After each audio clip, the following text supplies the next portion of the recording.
Hello बच्चों, कैसे हैं आप लोग। आई होप बढ़िया होंगे।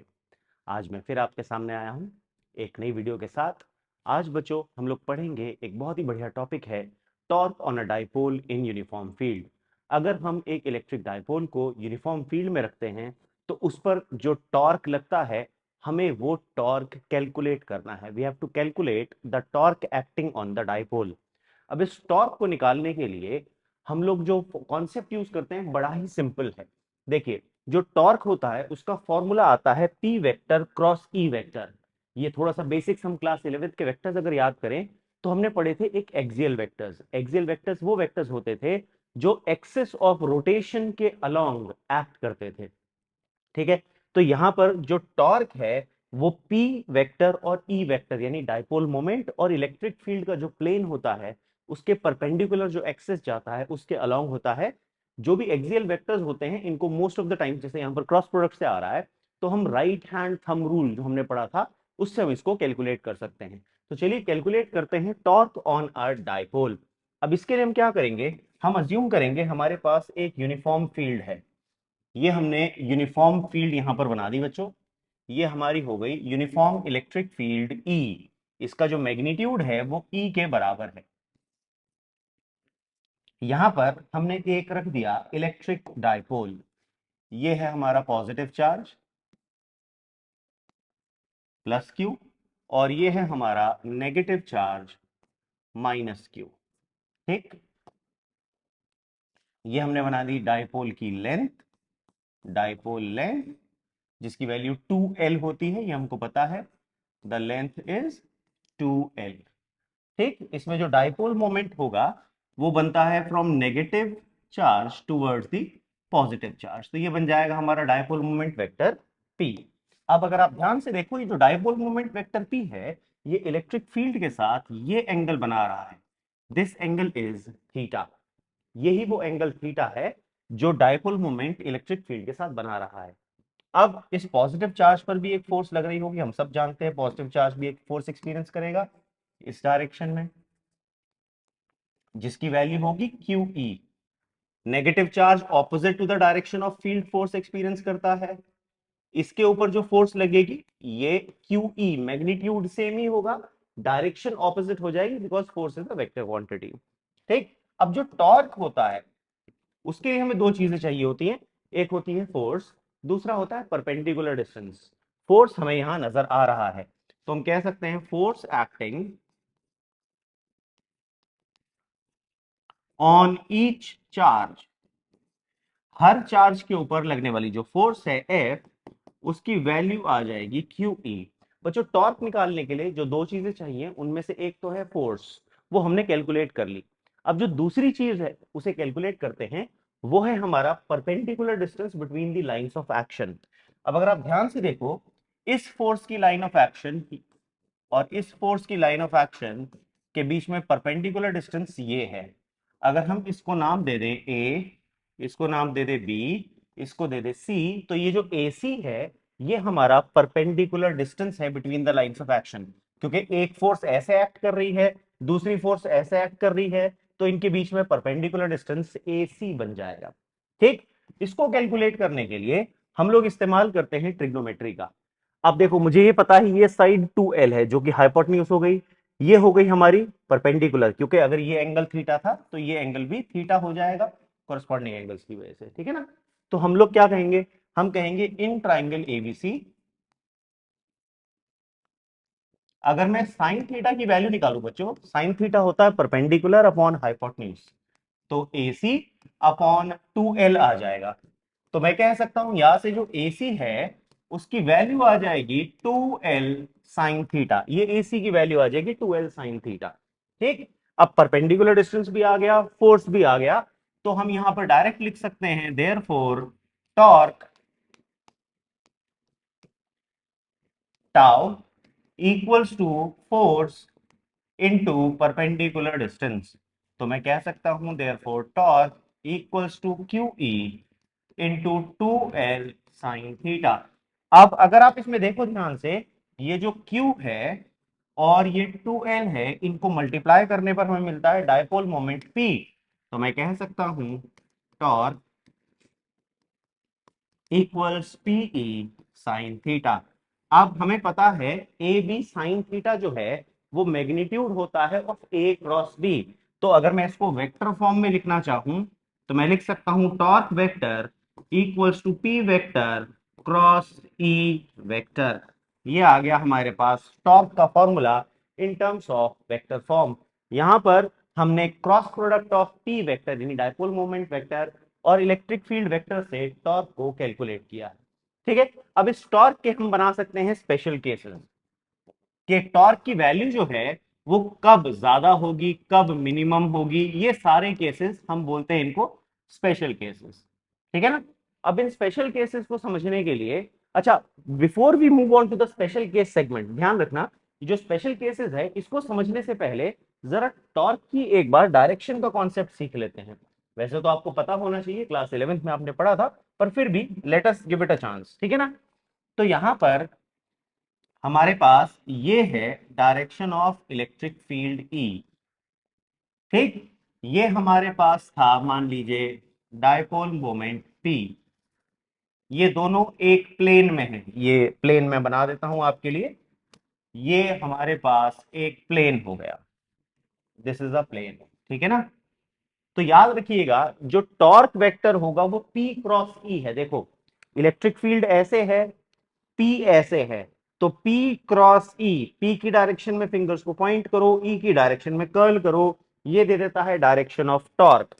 तो हमारे पास जो टॉर्क वेक्टर आएगा बच्चों वो ऐसे मिल जाएगा, this will be the torque vector tau. ठीक है, ये P और E दोनों के ही परपेंडिकुलर होता है और इसको हम निकालते हैं by using right hand thumb rule. अब ये राइट हैंड थंब रूल क्या है इसे भी समझ लेते हैं। चलिए स्पेशल केस अभी इसके बाद करेंगे। Let's talk about right hand thumb rule. एक बार ये क्लास 11th का दोबारा से समझ लेते हैं। राइट हैंड थंब रूल, ठीक है ना। इसकी जो डायरेक्शन निकालोगे आप टॉर्क की वो राइट हैंड थंब रूल से निकालोगे। अब राइट हैंड थंब रूल कहता है कि अगर आपके पास दो वेक्टर्स हैं, any two vectors are given, suppose ये है वेक्टर ए और ये दूसरा है वेक्टर बी, और इन दोनों के बीच में एंगल थीटा है। ठीक, तो आप ए की तरफ पॉइंट करेंगे, बी की तरफ फिंगर्स को घुमाएंगे, ऐसे में जो आपका थंब होगा वो देगा direction of A cross B.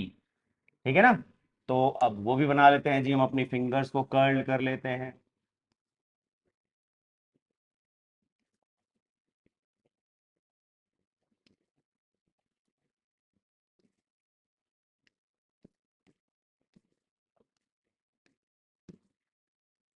ठीक है, हमने अपनी फिंगर्स भी कर्ल कर ली। अब ये जो डायरेक्शन होगी ये हो जाती है direction of A vector cross B vector. जो हमारा थंब है it points in the direction of A cross B. ये होता है राइट हैंड थंब रूल। ठीक है, तो अगर हमें एक ऐसी फिगर दे रखी है, अब आपसे पूछा जाए इसमें आप टॉर्क निकालो, देखो पी ऐसे जा रहा है, ई इधर की तरफ है, तो आप क्या करोगे, आप फिंगर्स को ऐसे पी की तरफ पॉइंट करोगे, ई की तरफ कर्ल करोगे, तो टॉर्क किधर आ गया, perpendicular to the plane of the board outward. अब जब कोई वेक्टर बोर्ड से या पेपर से बाहर आ रहा होता है बच्चों, तो उसके लिए हम बनाते हैं डॉट, गोले के अंदर डॉट। और अगर कोई वेक्टर अंदर जा रहा होता है तो उसके लिए बनाते हैं क्रॉस, गोले के अंदर क्रॉस लगा करके। आई बात समझ में सबको, यस और नो। तो ये तो था हमारे पास कॉन्सेप्ट ऑफ टॉर्क। ठीक, अब इस टॉर्क के हम स्पेशल केसेस देख लेते हैं। Let's talk about special cases. अब ये स्पेशल केस क्या है बच्चों, स्पेशल केस के अंदर सबसे पहला केस है if p vector is parallel to e vector, दोनों पैरेलल हैं एक दूसरे के, तो उस केस में थीटा की वैल्यू 0 डिग्री हो जाएगी। तो टॉर्क हो जाएगा Pe साइन 0 डिग्री। हमें पता है साइन 0 0 होता है, तो टॉर्क की वैल्यू हो गई 0। दूसरा केस, अगर थीटा की वैल्यू 180 डिग्री हो जाए यानी एंटी पैरेलल हो जाए पी और ई, तो टॉर्क की वैल्यू आएगी पीई साइन 180 डिग्री जो कि जीरो होता है, इसलिए हमारे पास टॉर्क की वैल्यू फिर से जीरो आ गई। इसका तीसरा केस अगर हम देखें, अगर थीटा की वैल्यू 90 डिग्री हो जाती है तो अब 90 डिग्री में टॉर्क आ जाएगा पीई साइन 90 डिग्री, और साइन 90 होता है 1, तो टॉर्क की वैल्यू आ गई पीई, ये टॉर्क की मैक्सिमम वैल्यू है। ठीक है। अब बच्चों ये जो ऊपर के दो केसेस थे, फर्स्ट केस 0 डिग्री वाला, सेकंड केस 180 डिग्री वाला, ये इक्विलिब्रियम, अब देखो यहां पर टॉर्क जीरो आ रहा है, तो ऑब्वियस सी बात है टॉर्क जीरो का मतलब है we are in state of rotational equilibrium. हम कौन सी स्टेट में हैं? रोटेशनल इक्विलिब्रियम में हैं। अगर आपको याद हो, आपने क्लास 11 में बच्चों इक्विलिब्रियम को पढ़ा था, उसमें पार्शियल इक्विलिब्रियम था। ठीक है ना। पार्शियल इक्विलिब्रियम क्या होता था? आपके पास दो तरह के इक्विलिब्रियम है, फोर्स लग रही है तो हो सकता है वो फोर्स मूवमेंट पैदा करे, फोर्स का कोई इफेक्ट पैदा हो, तो वो रोटेशनल भी हो सकता था, ट्रांसलेशनल भी होता था। तो हमने दो तरह के इक्विलिब्रियम पढ़े थे, ट्रांसलेशनल एंड रोटेशनल। अगर बॉडी इन दो में से किसी एक इक्विलिब्रियम में है तो उसे बोलते थे पार्शियल इक्विलिब्रियम, और अगर दोनों में है तो उसे बोलते थे कंप्लीट इक्विलिब्रियम। अब यहां पर नोटिस करो, अगर आप इस डायपोल को देखो, डायपोल के ऊपर एक फोर्स क्यू ई इधर लग रही है, एक फोर्स एफ क्यू ई इधर लग रही है, दोनों बराबर हैं लेकिन ऑपोजिट हैं, नेट फोर्स कितनी आएगी? जीरो। तो ऑब्वियस सी बात है body is in a state of translational equilibrium. लेकिन ट्रांसलेशनल के साथ साथ इन वाले केस में रोटेशनल इक्विलिब्रियम भी आ गया, यानी बॉडी कंप्लीट इक्विलिब्रियम में आ चुकी है, जिसमें ट्रांसलेशनल भी है और रोटेशनल भी है। लेकिन इन दो इक्विलिब्रियम्स में, अब इक्विलिब्रियम की टाइप्स आपको याद है? क्लास 11 में बताई गई थी ये भी। इक्विलिब्रियम की हमने तीन टाइप्स पढ़ी थी, कौन कौन सी तीन टाइप्स थी? याद है? अगर याद है तो नीचे कमेंट बॉक्स में बताओ जरा। बच्चों हमने पढ़ा था इक्विलिब्रियम की तीन टाइप्स जो होती थी, उनमें से पहली थी स्टेबल इक्विलिब्रियम, दूसरी थी अनस्टेबल इक्विलिब्रियम, और जो तीसरी थी उसे बोलते थे न्यूट्रल इक्विलिब्रियम। ठीक है, हमारे लिए काम के ये दोनों हैं, स्टेबल एंड अनस्टेबल।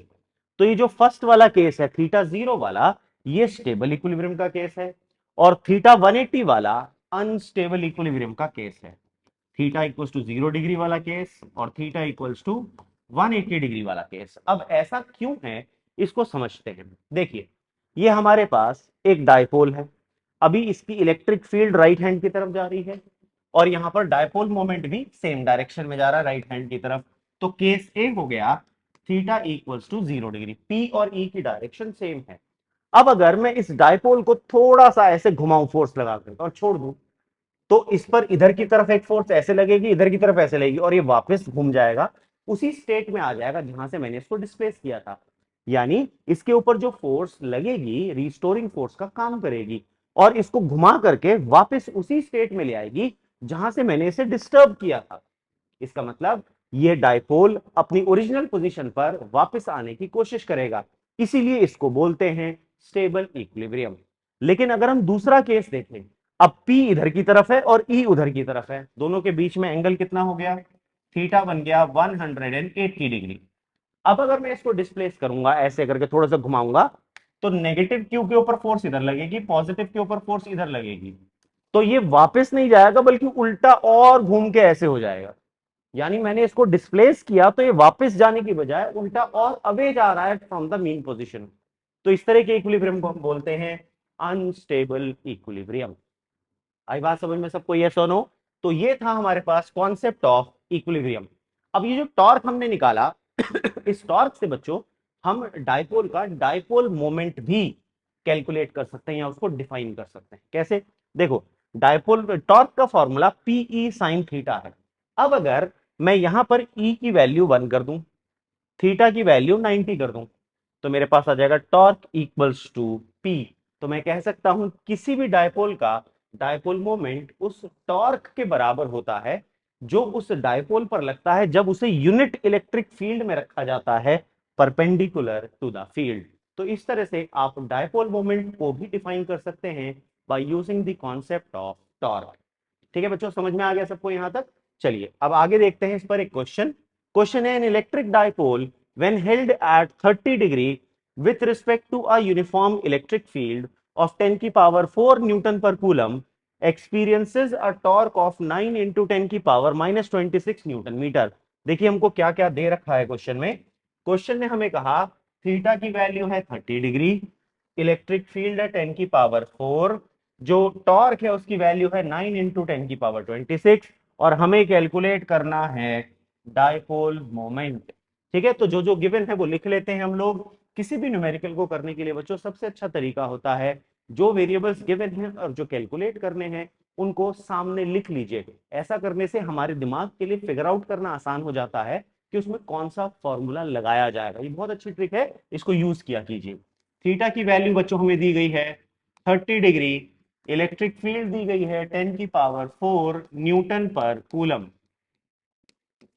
ठीक है, और हमें दिया गया टॉर्क 9 इंटू 10 की पावर माइनस 26, 9 इंटू 10 की पावर माइनस 26 न्यूटन मीटर, और हमें कैलकुलेट करना है डाइपोल मोमेंट। ठीक है, डाइपोल मोमेंट पी कैलकुलेट करना है। तो इन सबके बीच में एक ही फॉर्मूला हमने पढ़ा अभी टॉर्क का, वो था torque equals to PE sine theta.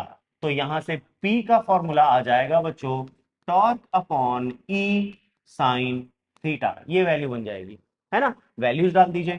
Torque हमें गिवन है 9 इंटू 10 की पावर माइनस 26, ई हमें गिवन है 10 की पावर 4, और साइन 30 होता है 1/2। ये 2 ऊपर चला जाएगा तो हमारे पास आ जाएगा 18 इंटू 10 की पावर माइनस 26 प्लस 4। देखो यही बन जाएगा ये सोनो। ठीक है ना, और तो कुछ हमें गिवन नहीं है इसमें, सारी वैल्यूज हमें दे रखी है। ठीक है जी, अब हमारे पास P का फॉर्मूला आ गया 18 इंटू 10 की पावर माइनस 22, या मैं इसे कह सकता हूं 1.8 इंटू 10 की पावर माइनस 21। अब याद करो डाइपोल मोमेंट की यूनिट क्या थी? डाइपोल मोमेंट होता था चार्ज इंटू डाइपोल लेंथ, तो फॉर्मूला बन जाता है कूलम मीटर, इसकी यूनिट बन जाएगी कूलम मीटर। ठीक है, तो ऐसे सिंपल न्यूमेरिकल्स ही मोस्टली डाइपोल मोमेंट के केसेस पर आते हैं। बाकी न्यूमेरिकल्स आपको डीपीपीस की फॉर्म में मिल जाएंगे। उसके लिए आपको फॉलो करना पड़ेगा मेरे टेलीग्राम चैनल को। ये रहा मेरा टेलीग्राम चैनल का क्यूआर कोड, आप इसको स्कैन करके उन डीपीपीस को ले सकते हैं।